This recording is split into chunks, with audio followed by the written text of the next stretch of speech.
चीड़ों पर चांदनी, निर्मल वर्मा। बेख्त और एक उदास नगर। एक पुरानी चीनी कहावत है, हजारों मील की यात्रा एक छोटे कदम से आरंभ होती है। किंतु कौन से अनजाने क्षण हम वो कदम आंख मूंद ले लेते हैं, यह आज भी मेरे लिए रहस्य बना है। मुझे आज भी उस रात की धुंधली सी याद है।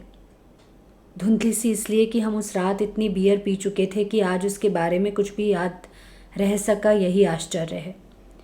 सिर्फ इतना याद है कि वो शुरू वसंत की एक शाम थी। शहर प्राग था और मैं अपने आइसलैंडी मित्रों के संग नीचे बेसमेंट की एक बार में बैठा था। न जाने उस शाम हम कितनी दफ़ा एक बार छोड़कर दूसरी और दूसरी छोड़कर तीसरी में भटकते रहे। कभी हम खुद बाहर चले जाते थे, कभी ऐसा भी होता था कि हमें ज़बरदस्ती बाहर कर दिया जाता था। ये शायद मालस्त्राना का एक छोटा पुराना सा हौसपोदा था। चेक में हौसपोदा एक अत्यंत दिलचस्प शब्द है और उसका अनुवाद करना बहुत ही उलझन की चीज़ है, जब तक आप स्वयं वहाँ ना गए हों। वो प्राग की एक अपनी चीज़ है, ना उसमें वो उच्च वर्गीय भद्रता है जो बार शब्द से आती है, और ना ही आधुनिक युग का वो सस्ता छिछलापन जो रेस्टोरेंट शब्द से जुड़ा है।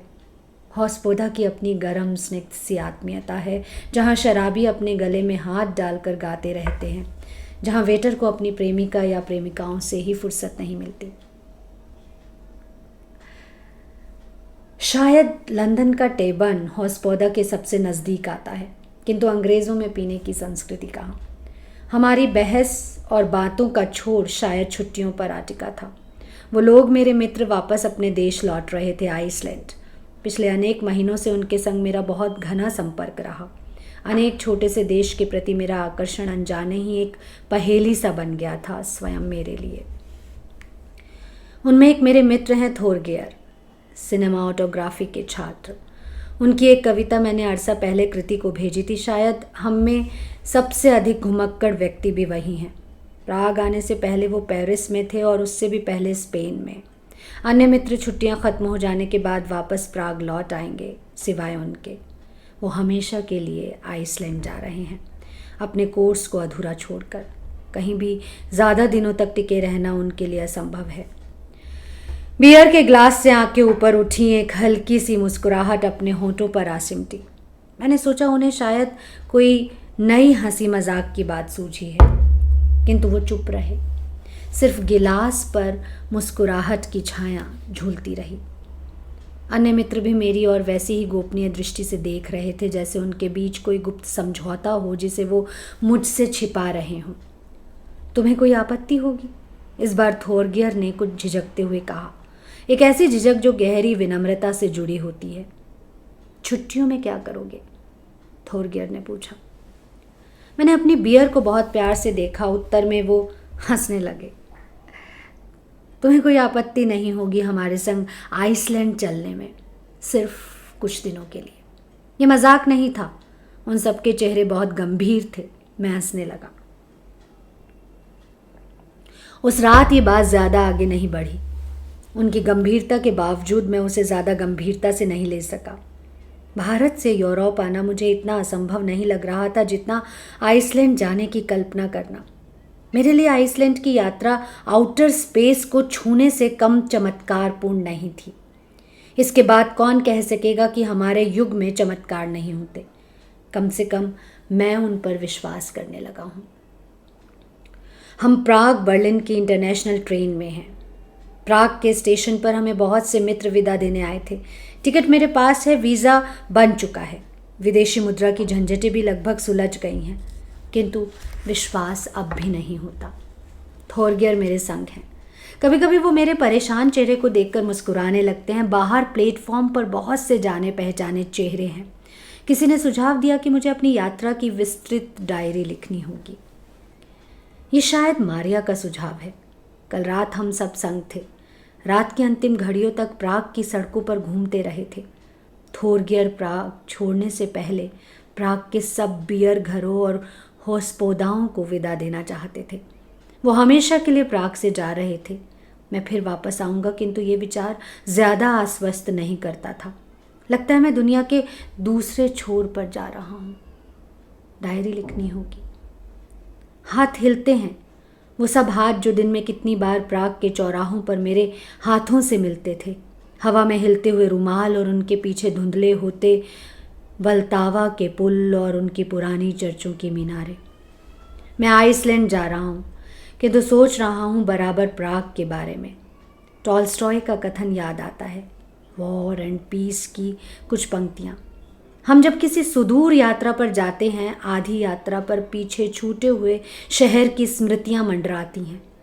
केवल आधा फासला पार करने के बाद ही हम उस स्थान के बारे में सोच पाते हैं जहाँ हम जा रहे हैं।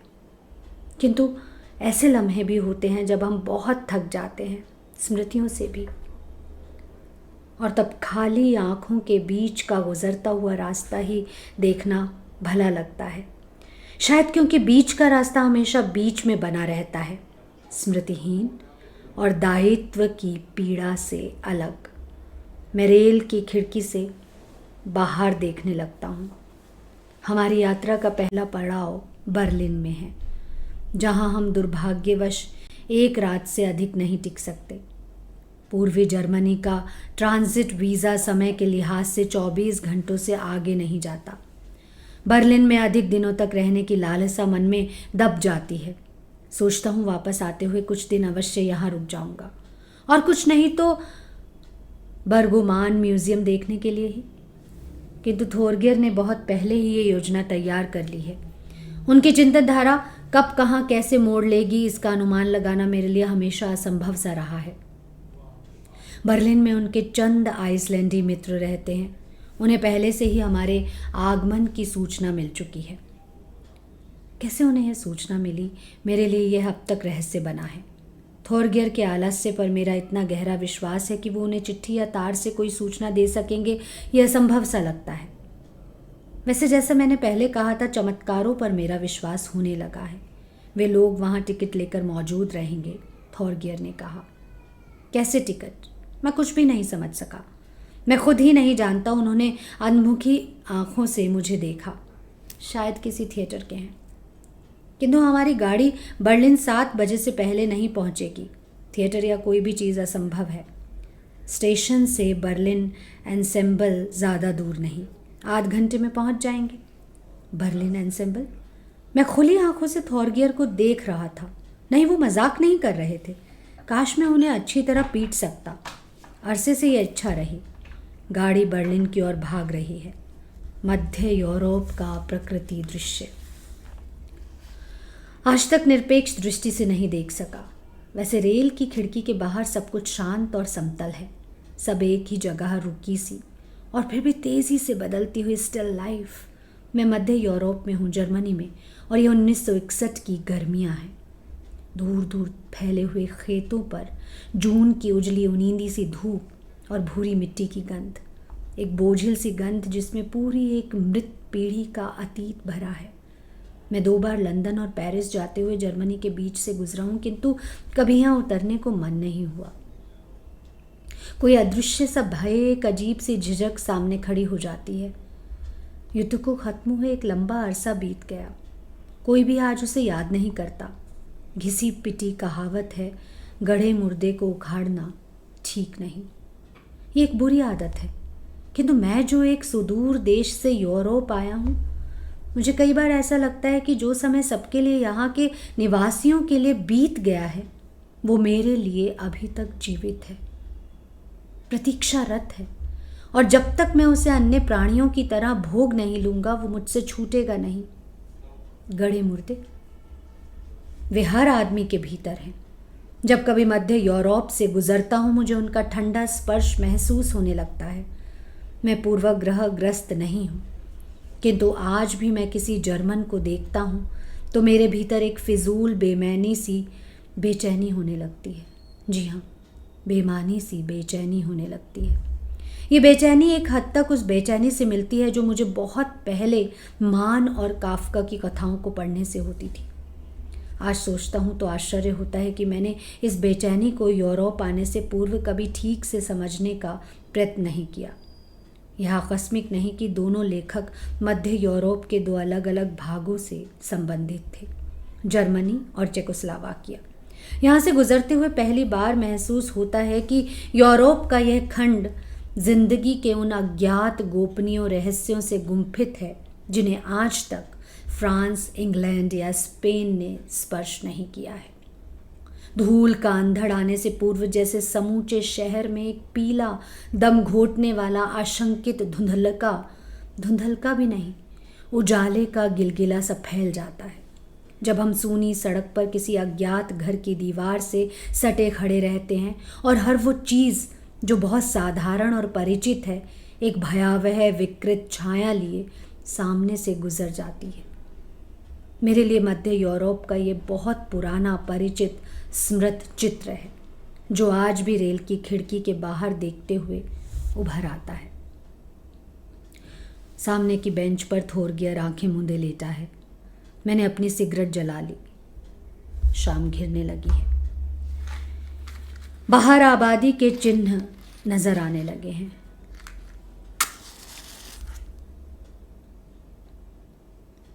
मिलों की चिमनियों के परे टिमटिमाती रोशनियां और घरों की छतें, कहीं सिर्फ मलबे और ईंटों के ढूं, आधे टूटे हुए मकान और सूनी कंकाल की आंखों सी खिड़कियां।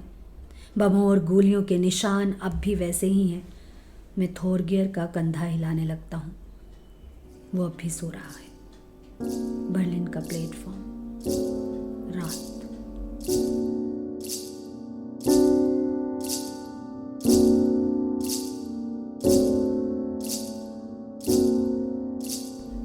भीड़ में थोरगियर का मित्र दूर से ही हमें देख लेता है। थोरगियर का सामान कम नहीं है। 3 बड़े बड़े संदूक, फिल्म और फोटोग्राफी के कैमरे, एफल बैग और थैले। मेरा सूटकेस अलग है। काफ़ी चीख पुकार के बाद ठेले पर सामान चढ़ाया जाता है और हम क्लॉक रूम की तरफ बढ़ने लगते हैं। हमें बहुत जल्दी चलना चाहिए, समय बहुत कम है, 15 मिनट शायद, उससे भी कम। थोरगियर के मित्र के पास हमारे टिकट हैं बर्लिन एनसेम्बल के। सीधे स्टेशन से थिएटर दौड़ना होगा, दूसरा कोई चारा नहीं। कुछ घंटों के बाद हमारे वीज़ा की अवधि खत्म हो जाएगी। हमें अभी तक मालूम नहीं कि हमारा रात का ठिकाना कहाँ रहेगा, किंतु एक क्षण में आने वाली रात के बारे में नहीं सोच रहा हूँ बर्तोल्ट ब्रेख्त के बारे में, जिनका नाटक हम देखने जा रहे हैं। मेरी एक पुरानी दबी साध थी बर्लिन एनसेम्बल में ब्रेख्त का नाटक देखने की। शायद मेरे लिए बर्लिन आने का सबसे बड़ा आकर्षण भी यही रहा। 20वीं सदी के सबसे महान नाट्यकार, जिनकी तुलना शेक्सपियर से की जाती है, नात्सी सत्ता स्थापित हो जाने के बाद जर्मनी से बाहर चले गए। उन्होंने अपने सबसे महत्वपूर्ण और लोकप्रिय नाटकों गैलीलियो, मदर करेज इत्यादि की रचना अपने देश के बाहर निर्वासित काल में की। एक स्थान से दूसरे स्थान भटकते हुए साहित्यिक बहसों और आलोचनाओं में जब जब कम्युनिस्ट लेखकों पर कट्टरता या संकीर्णता का आरोप लगाया जाता है, तब अक्सर मेरा ध्यान ब्रेख्त पर चला जाता है।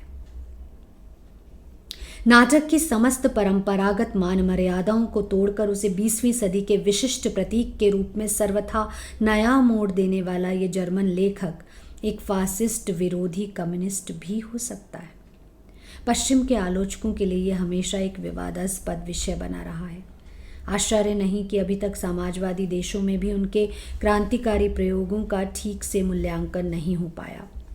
पश्चिम के साहित्यकार ब्रेख्त के महान कृतित्व को स्वीकार करते हैं, उनके कम्युनिस्ट व्यक्तित्व को नहीं। पूर्वी देशों के आलोचक उनके कम्युनिस्ट व्यक्तित्व की सराहना करते हैं, किंतु उनके कृतित्व के संबंध में शायद पूरी तरह से आश्वस्त नहीं।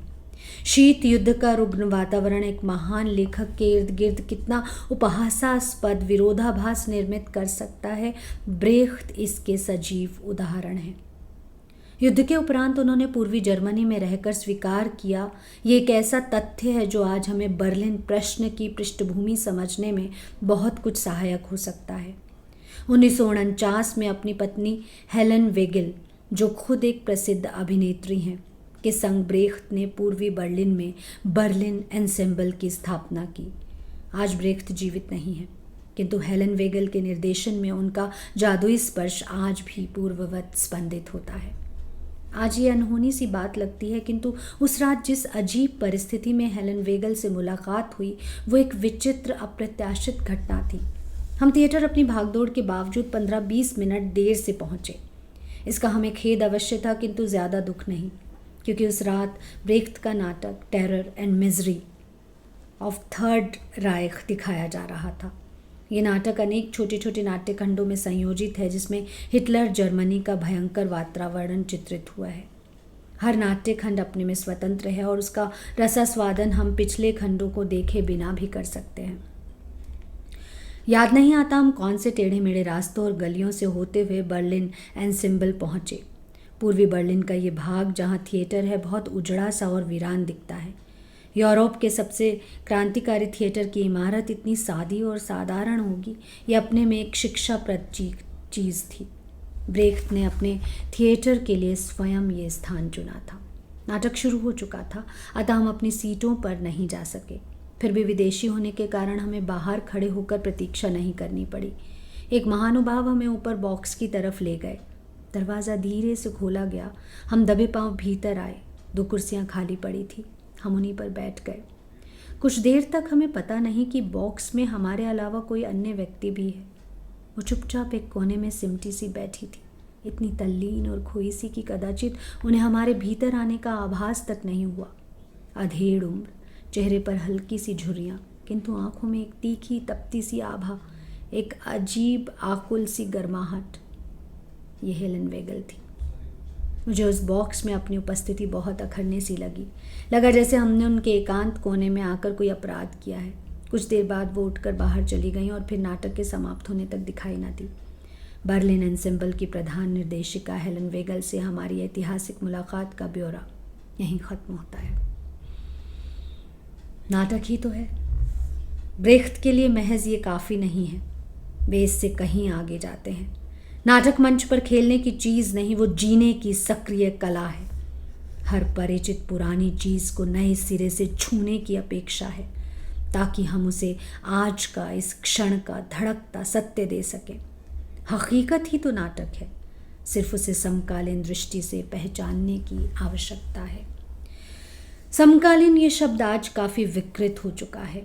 प्रायः उन सब लेखकों के लिए ये प्रयुक्त होता है जो आज जीवित हैं और लिख रहे हैं, अक्सर उनके लिए भी जो जीवित नहीं हैं और लिख रहे हैं।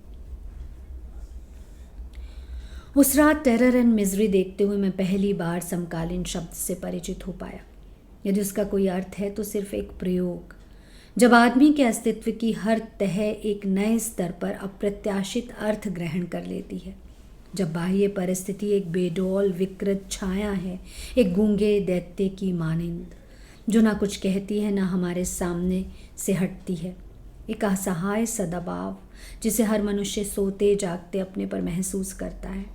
कुछ लेखक हैं जो इस दैत्य से मुक्ति पाने के लिए उसे अपने एक आत्मपरक प्रतीक में ढाल लेते हैं। तब बाह्य इतना पराया, इतना डरावना नहीं रहता।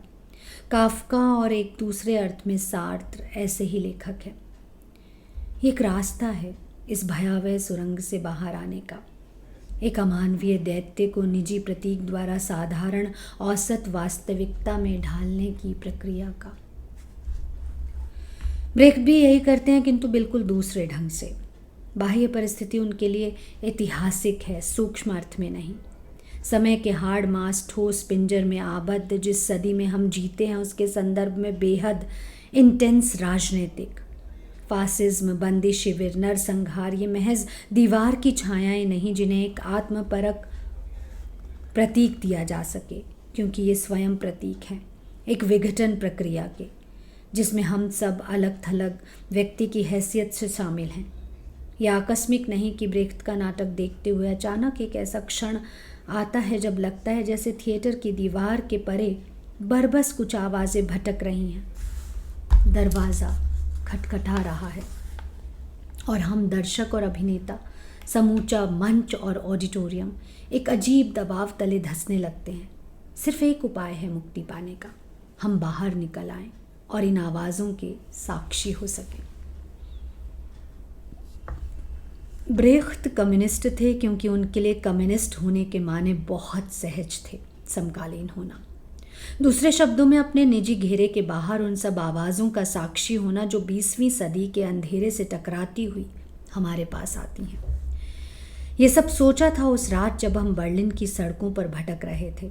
हमारा पूर्व जर्मनी का ट्रांजिट वीज़ा आखिरी सांसें लेकर दम तोड़ चुका था।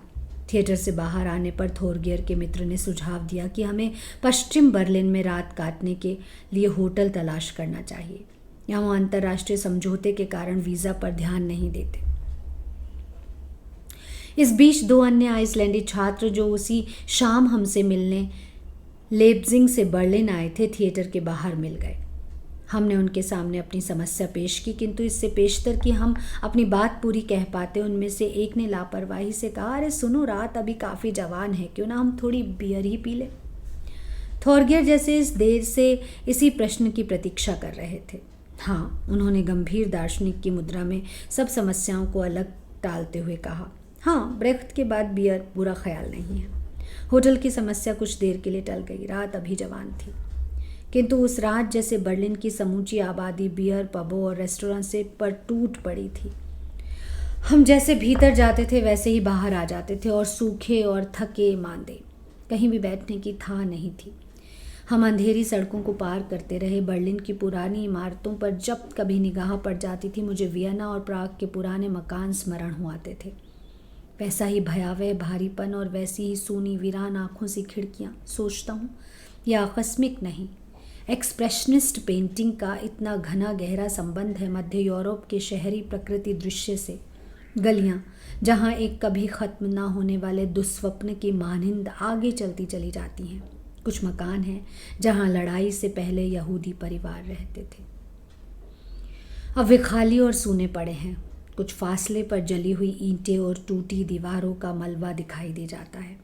लड़ाई को ख़त्म हुए मुद्दत भी थी, किंतु उसके मिटे बुझे घाव जहाँ तहाँ उभर आते हैं।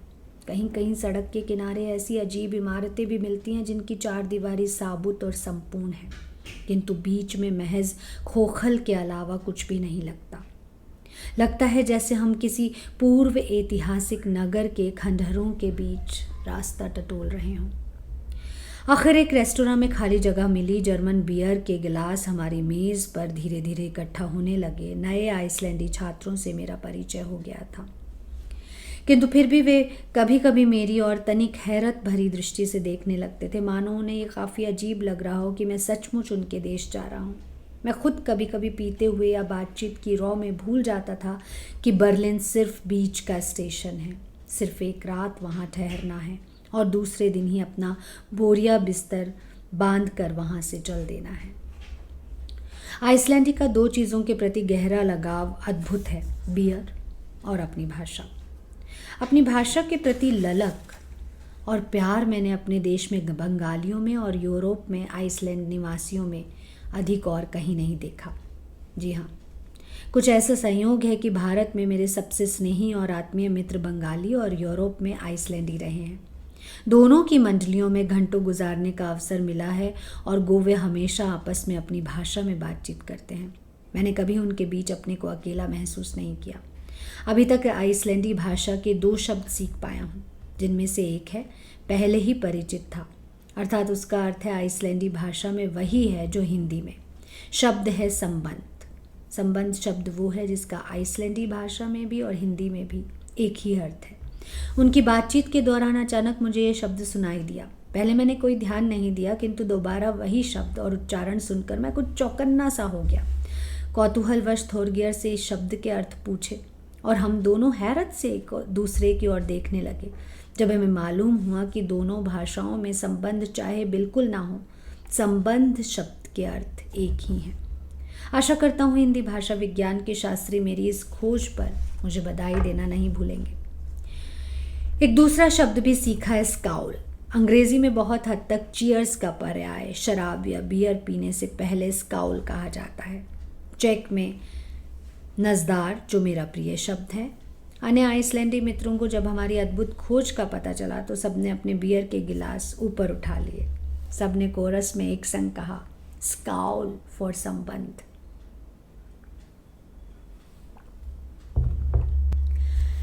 बाद में आइसलैंड जाने पर हमारा ये सबसे अधिक प्रिय शब्द बन गया। बिल्कुल, सबसे अधिक प्रिय टोस्ट। आइसलैंड भारत मैत्री संबंध का प्रतीक। मालूम नहीं उस रात हम कितनी देर तक वहाँ बैठे रहे। मैंने अपना सिर मेज़ पर टिका लिया था। बीच बीच में नींद के नरम झटोके आसपास की आवाज़ों को छिपा लेते थे। दिन भर की थकान के बाद थोड़ी सी बियर ने भी जादू का असर किया था। एक थके तहराक की भांति मैंने अपने को बिल्कुल ढीला छोड़ दिया। पानी पर बिना किसी सचेष्ट क्रिया के तिरते रहना, ये भी एक सुख है। जब कभी मैं बहुत नीचे डूबने लगता तो अचानक मुझे स्काउल की आवाज़ झटके से ऊपर उठा लेती और मैं फिर चेतना के तट पर आ लगता। इस बीच उन्होंने टेलीफोन द्वारा पश्चिम बर्लिन के किसी होटल में हमारे ठहरने की व्यवस्था कर दी। थॉरगियर का मित्र जो बर्लिन में ही रहता था हमें होटल पहुंचा गया, अतः हम उस ओर से प्रायः निश्चिंत हो गए थे। आखिर में जब हम वहाँ से उठे तो आधी रात बीत चुकी थी। एक दूसरे से विदा लेने की घड़ी आ पहुँची। स्वभाव से आइसलैंडी अत्यंत शर्मीले और संकोची होते हैं, किंतु उस रात वे सब बहुत कम समझ से आत्मीय हो गए, तनिक भावुक भी। कदाचित इसलिए कि मैं एक भारतीय इतनी दूर उनके देश आइसलैंड जा रहा था, शायद इसलिए भी कि हम ज़रूरत से ज़्यादा बियर पी चुके थे। जाने से पहले उन्होंने मुझे आइसलैंड में अपने मित्रों रिश्तेदारों के पते दिए।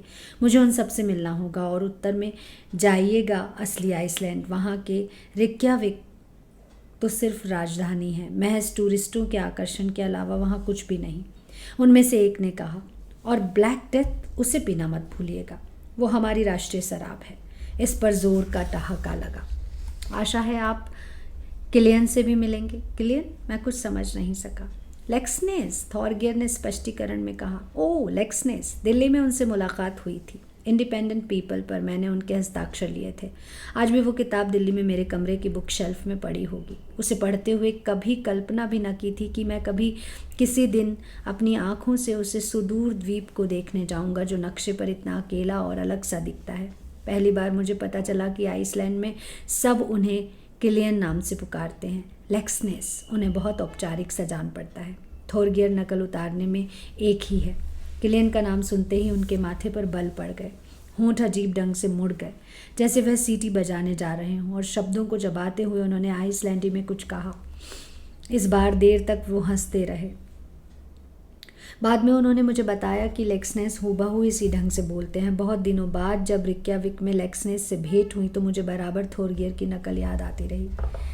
आइसलैंड के अलावा कोई दूसरा देश नहीं देखा जहां लोग इतने खुले मुक्त आत्मीय ढंग से अपने सबसे महान लेखक के संबंध में बातचीत करते हों। आदर और स्नेह का प्रदर्शन भी एक मुक्त व्यंग्य द्वारा किया जा सकता है, बिना बार बार श्री और जी का इस्तेमाल किए। ये कोई उनसे सीखे। जब रेल चली तो उनके हाथ हवा में उठ गए।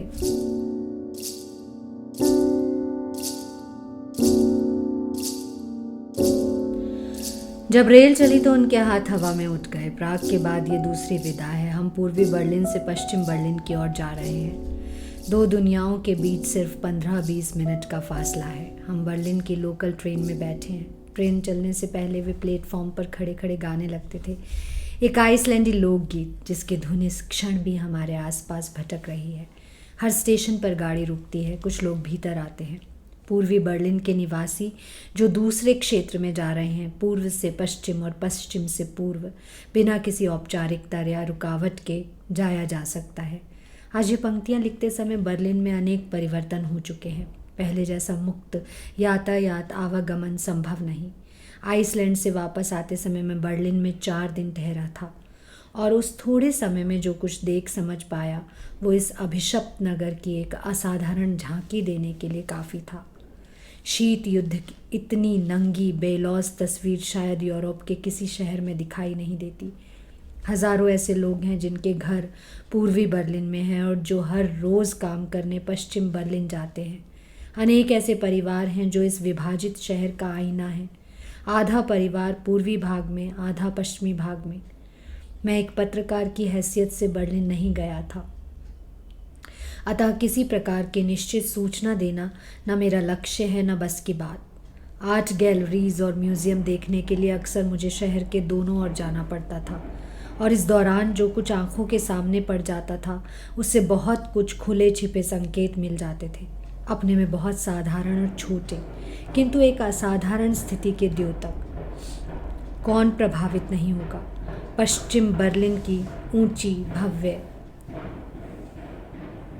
दुकानों, होटलों और रेस्तोरांों की तड़क भड़क से।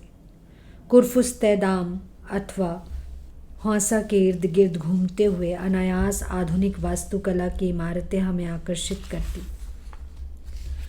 इन ऊंची गगनचंबी इमारतों, जिनमें लूकवर्सिए की इमारत भी शामिल है, युद्ध के भद्दे अवशेषों को अपने में छिपा लिया है। यह आकस्मिक नहीं कि पूर्वी बर्लिन से हर रोज़ सैकड़ों आदमी पश्चिम भाग में सैर सपाटे के लिए अथवा चीज़ें खरीदने के लिए आते हैं। अक्सर मैंने जू स्टेशन पर एक्सचेंज बैंक के आगे उन लोगों की लंबी कतारें देखी जो पूर्वी जर्मनी के मार्क को पश्चिमी जर्मनी के मार्क में बदलने के लिए खड़े थे। आश्चर्य नहीं, आज पश्चिमी बर्लिन पश्चिमी यूरोप की जगमगाती शो विंडो के रूप में पूर्वी यूरोप के सामने उपस्थित है, स्वतंत्र यूरोप के आदर्शों का एक अजीब सा प्रतीक। किंतु ये विरोधाभास अपने में अकेला नहीं। बर्लिन के दोनों भाग इस विचित्र विरोधाभास को अपने में प्रतिबिंबित करते हैं। अक्सर कहा जाता है कि पश्चिमी देशों की संस्कृति स्वतंत्रता और न्याय जैसे आध्यात्मिक सिद्धांतों पर आधारित है, जबकि दूसरी ओर कम्युनिस्ट देश उनके नितांत अवहेलना करते हुए मनुष्य की निम्नतम भौतिक इच्छाओं पर जोर डालते हैं। शायद ये सच हो, किंतु बर्लिन में लगता है जैसे ये रोल आपस में बदल लिए गए हों। पश्चिम बर्लिन की सबसे बड़ी आध्यात्मिक अपील अमरीकी cigarette, scotch, whisky, French, cognac, nylon कमीज़ें तथा हेनरी मिलन और वात्स्यायन की पुस्तकें।